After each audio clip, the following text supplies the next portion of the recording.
Bismillahirrahmanirrahim. Assalamualaikum warahmatullahi wabarakatuh. Alhamdulillahi rabbil alamin. Alhamdulillahilladzi arsala rasulahu bil huda wa dinil haqq liyudhhirahu 'ala ad-dini kulli wa kafa billahi shahida.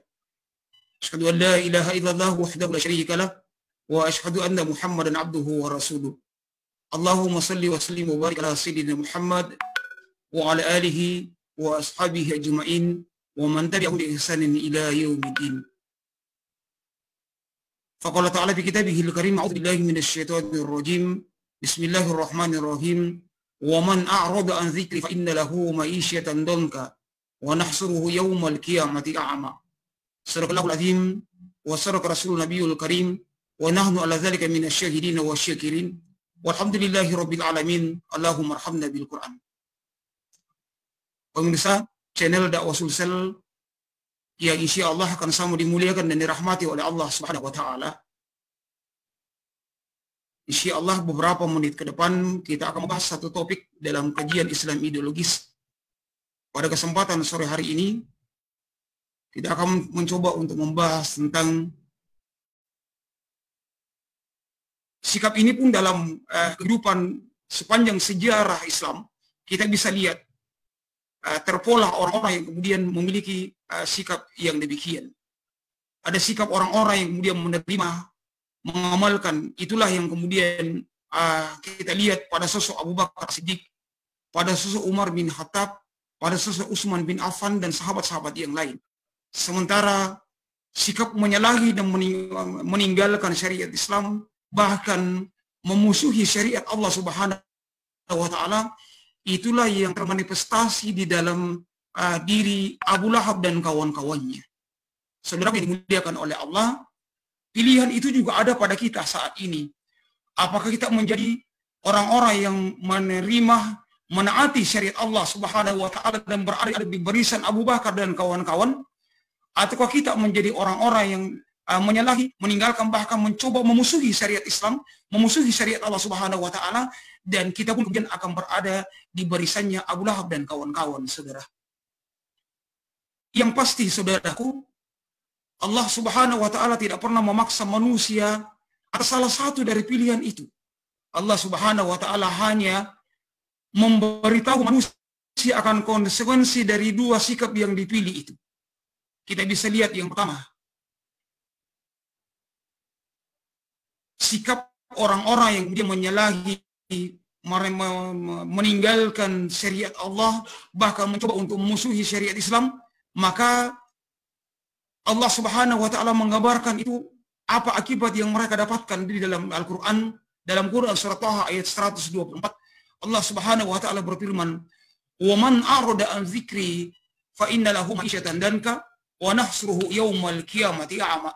Siapa saja yang berpaling dari peringatanku, melupakan syariatku, kata Allah Subhanahu wa taala, maka sungguh baginya penghidupan yang sempit, dan kelak kami akan membangkitkan di hari kiamat dalam keadaan yang buta. Imam Ibnu Katsir dalam tafsir Al-Qur'anul Karim, beliau menjelaskan makna man a'rada an dzikri adalah menyalahi ketentuanku dan apa saja yang telah aku turunkan kepada Rasulku.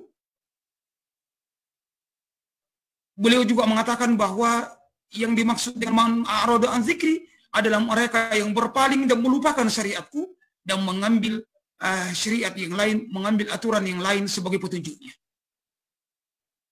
Sementara kata beliau, sesungguhnya bagi mereka kehidupan yang sempit. Beliau mengatakan kehidupan di dunia yang akan dirasakan oleh mereka adalah tidak ada ketentraman dalam kehidupan mereka. Tidak ada kelapangan dalam dada dan hati mereka. Dalam hati mereka sempit, dada mereka sempit. Walaupun boleh jadi secara lahiriah mereka merasakan kenikmatan.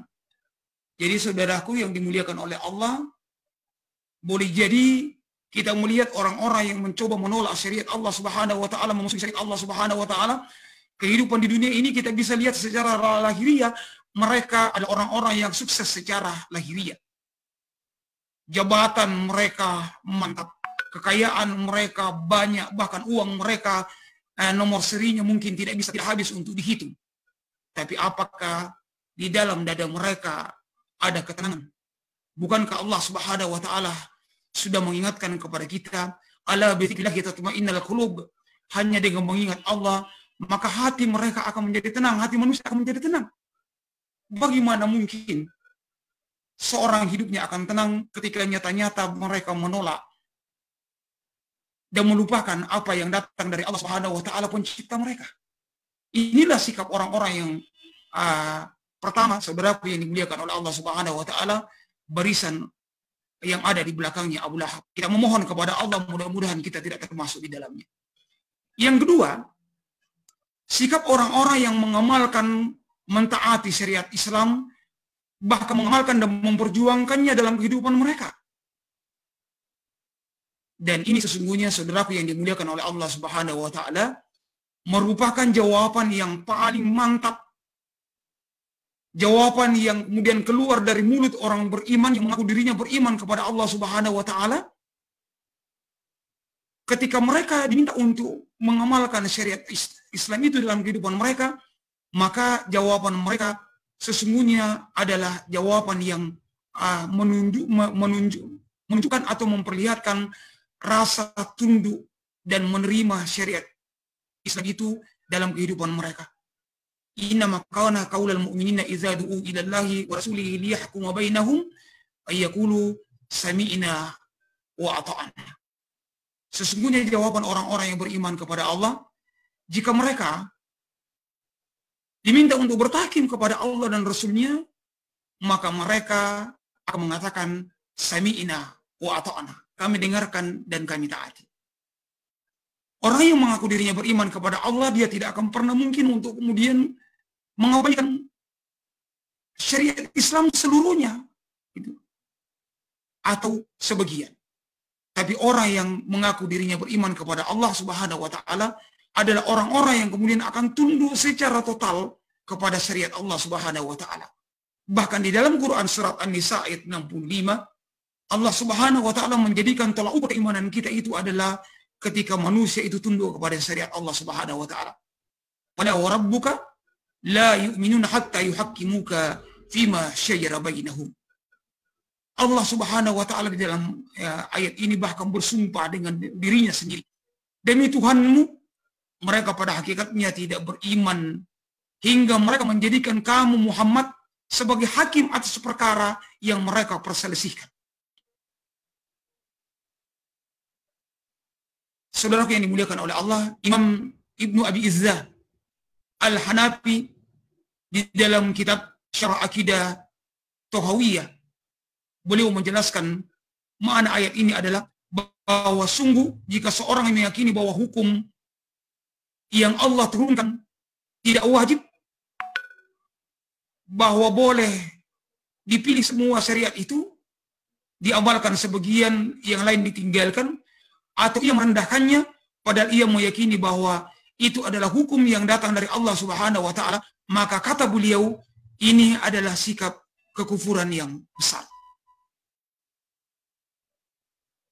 Oleh karenanya, saudaraku yang dimuliakan oleh Allah Subhanahu wa taala, sungguh konsekuensi keimanan seorang muslim itu adalah mereka akan tunduk kepada seluruh aturan Allah Subhanahu wa taala. Orang yang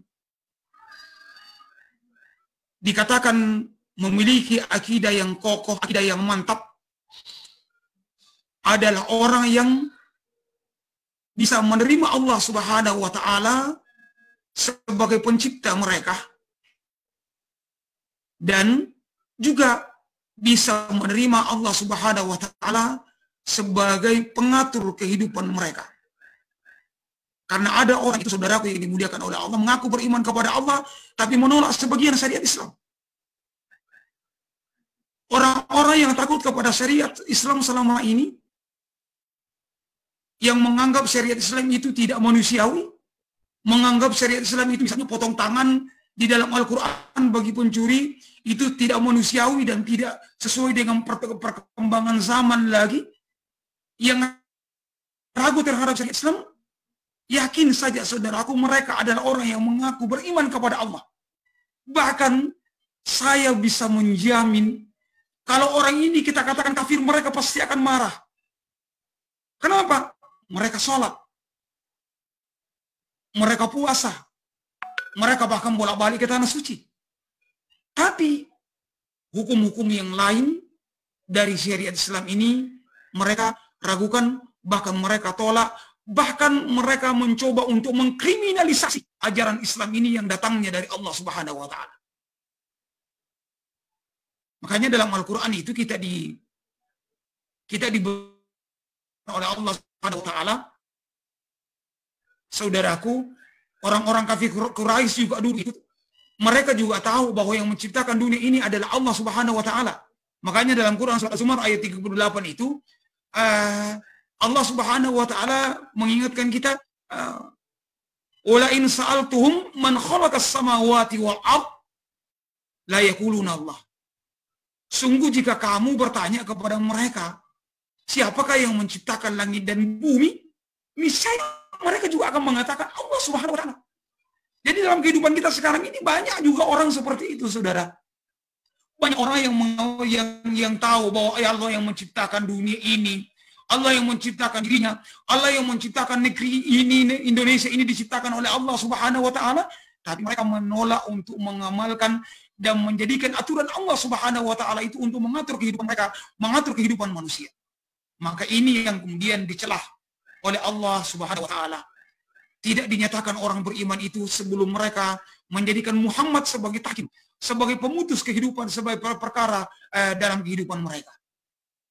Oleh karenanya saudaraku yang dimuliakan oleh Allah Subhanahu wa taala, sungguh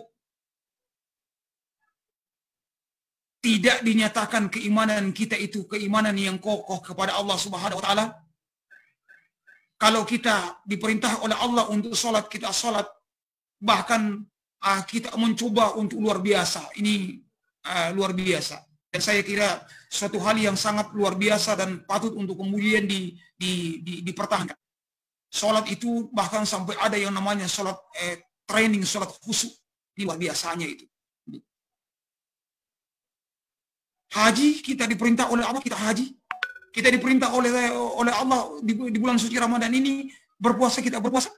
Tapi pada saat yang sama kita diperintah oleh Allah Subhanahu wa taala, misalnya bunyinya tentang ayat ini sama dengan bunyi ayat puasa, saudara. Ya ayyuhalladzina amanu kutiba alaikumul qisasu fil qatl. Wahai manusia, wahai orang-orang yang beriman, telah diwajibkan atas kalian melakukan terkait dengan pembunuhan. Itu surat Al-Baqarah ayat 179. Coba kalau kita naik lagi sedikit ke atas, itu terus membacanya sampai kemudian kita akan mendapat surat Al-Baqarah ayat 183, ya ayyuhalladzina amanu kutiba alaikumusiyam, sama bunyinya. Bahkan ujung-ujung ayatnya pun kemudian sama. Walakum fil qisasin hayatin ya ulil albab la'allakum tattaqun. Puasa juga demikian, la'allakum tattaqun. Alhamdulillah saudaraku yang dimuliakan oleh Allah, puasa selama kita mungkin menjadi balik itu, atau kemudian anak-anak kita yang sekarang ini mulai dari TK mereka sudah berpuasa full sampai nanti pada kakek neneknya mereka akan berpuasa, selama hidupnya mereka berpuasa. Gitu. Kenapa? Karena itu adalah kewajiban. Kita tahu kewajibannya, wajibnya itu karena dalilnya Quran surat Al-Baqarah 183. Tapi kenapa pada saat yang sama Allah Subhanahu wa taala memerintahkan kita untuk melakukan kisah yang terkait dengan pembunuhan itu yang ada dalam Quran surat Al-Baqarah ayat 178, justru kemudian sampai hari ini kita tidak bisa menerapkannya, bahkan ada yang mencoba mengkriminalisasi itu. Padahal saudaraku yang dimuliakan oleh Allah, boleh jadi mereka adalah orang yang beriman kepada Allah. Maka demi Allah, Allah Subhanahu wa taala tidak akan pernah mengakui iman kita. Yang akan diakui oleh Allah Subhanahu wa taala keimanan kita yang mantap dan kokoh adalah ketika kita kembali kepada apa yang disyariatkan oleh Allah Subhanahu wa taala dalam Al-Qur'an surat Al-Baqarah, ya ayyuhalladzina amanu dukhulu fis silmi kafa wa la tattabi'u khutuwatis syaitan innahu lakum aduwwun mubin. Wahai orang-orang yang beriman, masuklah ke dalam Islam secara keseluruhan, secara kafah, amalkan ajaran Islam ini secara total dalam kehidupan kalian, wa la tattabi'u khutuwatis syaitan, jangan mengikuti jejak langkah setan.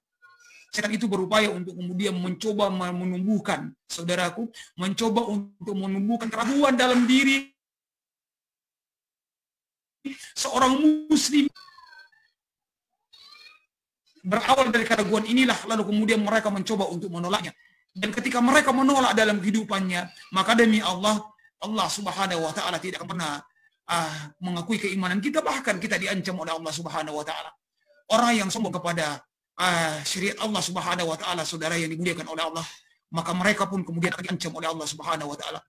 Innal ladzina kafaru wa kazzabu bi ayatina wastakbaru anha la tufattahu lahum abwaabus samai wa la yadkhulunal jannata hatta yalijal jamalu fi sabil. Bayangkan bagaimana ancaman Allah Subhanahu wa taala bagi orang yang sombong, bagi orang yang mencoba mengkriminalisasi syariat Islam, bagi orang yang mencoba menolak syariat Islam, mengaku beriman kepada Allah, sombong kepada syariat. Maka Allah Subhanahu wa taala kemudian mengancam mereka. Apa ancamannya?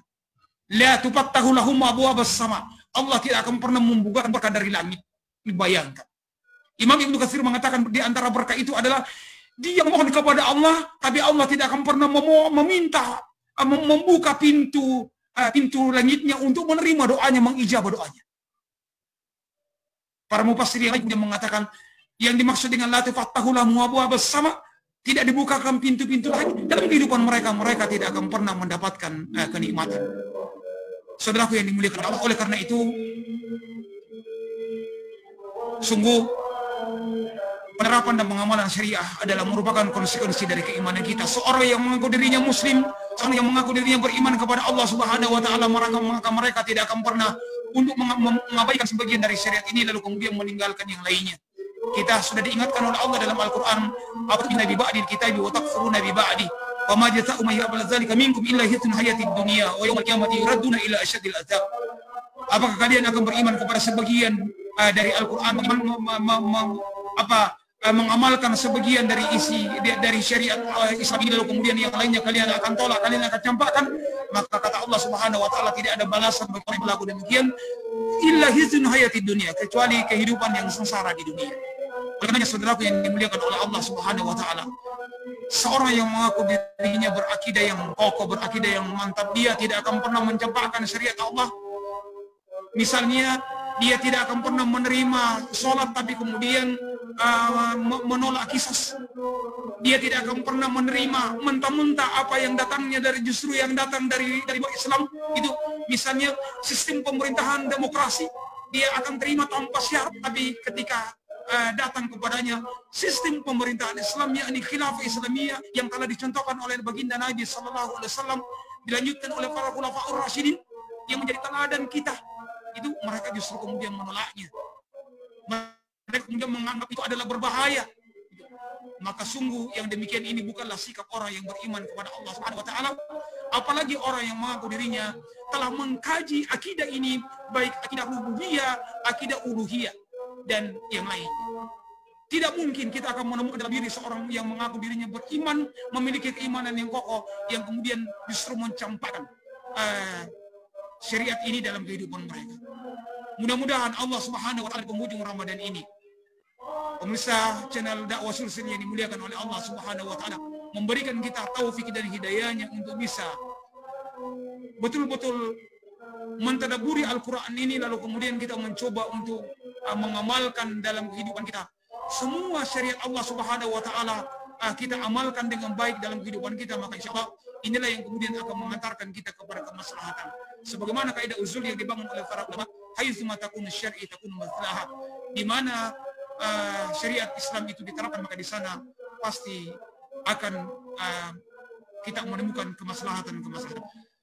Demikian mungkin yang bisa saya sampaikan pada kesempatan kali ini. Insyaallah pada hari-hari ke depan kita akan terus berjumpa waktu seperti ini menjelang berbuka puasa untuk kembali mengkaji tentang bagaimana kemuliaan-kemuliaan syariat Islam yang lain dalam kajian Islam ideologis. Semoga Allah Subhanahu wa taala memberikan kita taufik dan hidayahnya, dan kita tetap istiqomah di dalam menjalani kehidupan ini. Kita tetap istiqomah di dalam mengamalkan Islam ini. Mudah-mudahan Allah Subhanahu wa taala di penghujung Ramadan bisa mengijabah doa-doa kita dan menjadikan Ramadan ini adalah Ramadan terakhir untuk kemudian tanpa mengamalkan dunia, tanpa mengamalkan syariat Islam secara kafah. Demikian yang bisa saya sampaikan, mudah-mudahan ada manfaatnya. Barakallahu fikum jami'an. Semoga Allah Subhanahu wa taala memberikan keberkahan dan kerahmatan kepada Anda semua, pemirsa dimanapun Anda berada. Mudah-mudahan Allah Subhanahu wa taala senantiasa mempertemukan kita kelak di dalam surga. Wallahul muwaffiq ila aqwamit thariq. Assalamualaikum warahmatullahi wabarakatuh.